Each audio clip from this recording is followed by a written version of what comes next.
ప్రధాని మోదీ పిలుపు మేరకు వర్చువల్ గా జరిగిన మహానాడు ప్రతిపాదనల్లో తన తండ్రి పేరు రాగానే టీడీపీ కార్యకర్తలు కరతాళ ధ్వనులతో ఘనంగా స్వాగతించారని ఎమ్మెల్యే కోటంరెడ్డి శ్రీధర్ రెడ్డి కుమార్తె సాయి వైష్ణవి తెలిపారు.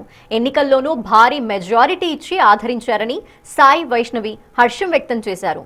సీఎం చంద్రబాబు, లోకేష్, పవన్ కళ్యాణ్ నాయకత్వంలో రాష్ట్రానికి భారీ పరిశ్రమలు వస్తున్నాయని చెప్పారు.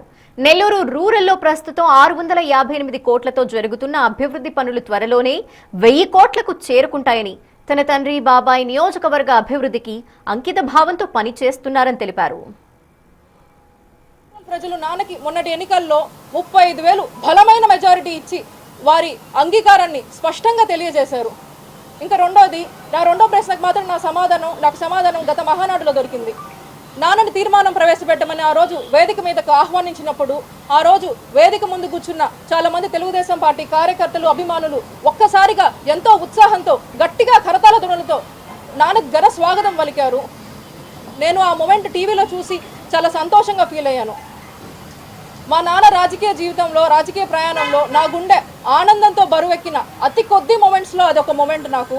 అందుకే అంతటి అంకిత భావంతో పనిచేసే తెలుగుదేశం పార్టీ కార్యకర్తలకి ఈసారి నెల్లూరులో ఆతిథ్యం ఇచ్చే అవకాశం వచ్చిందని నేను సంతోషించాను. కానీ అవకాశం మిస్ అయ్యాము. తప్పకుండా భవిష్యత్తులో ఇలాంటి అవకాశం మరొకటి రావాలని చెప్పి నేను కోరుకుంటున్నాను.